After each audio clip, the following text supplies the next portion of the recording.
Hello बच्चों, let's see the given question. The question says two coherent monochromatic light beams of intensity I and 4I are superimposed.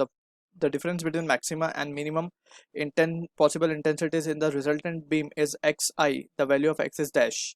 So for this question, जो key concept यहाँ पे we need to understand is the concept of interference.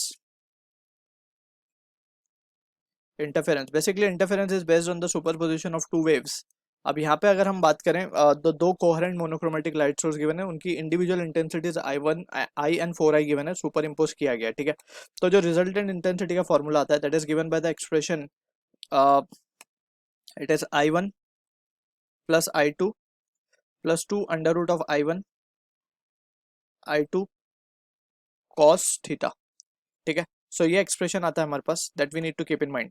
अब यहाँ पे अगर हम maximum intensity की बात करेंगे, so for maximum intensity cos theta की वैल्यू होनी चाहिए +1, for minimum intensity cos theta की वैल्यू हो जानी चाहिए -1, सिंपल।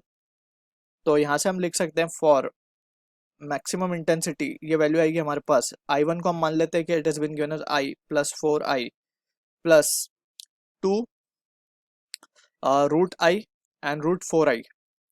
क्या हो जाएगा ये बेसिकली, इट विल बिकम, इसको पूरी तरह इस तरीके से लिख देते हैं, रूट I और रूट 4I, कॉस थीटा की वैल्यू तो 1 हो जाएगी यहाँ पे। So this value comes out to be 5I and this value root 4 बाहर आएगा तो इट विल बिकम 2, तो 4I, ठीक है। 4I 5 4 8 9I हो जाएगा ये, ठीक है। तो I मैक्सिमम हमें मिल गया 9I। अब I मिनिमम निकाल लेते हैं। I मिनिमम में सिंपल क्या होगा, it will be I plus 4I and it will be -4I, तो it will be just I, ठीक है। अब इनका डिफरेंस लेने बोला गया हमें, the difference between maximum and minimum, तो I max minus of I मिन, तो ये आ जाएगा 8I, ठीक है ना। 9 माइनस 1 विल बी 8I, तो x की value is 8. So this is the answer for the question we are getting. I hope you understood the solution. All the best.